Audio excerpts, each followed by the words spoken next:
demorado nada. Mas se você abrir seu coração e pedir a Deus, como disse o Lucas, aquele que pede, o Pai dá generosamente o Espírito Santo.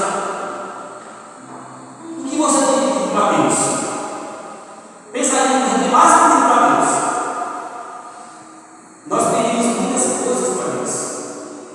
Nós pedimos saúde, Senhor. Pedimos empregos.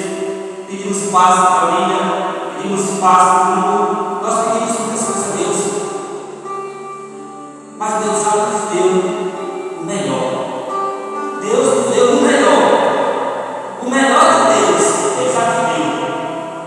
O Espírito Santo. Deus deu o Espírito Santo, Ele é o melhor. Quem tem o Espírito Santo tem tudo. Quem tem o Espírito Santo tem alegria, tem sabedoria, tem paz. Quem tem o Espírito Santo tem visão espiritual, tem discernimento. Quem tem o Espírito Santo reza a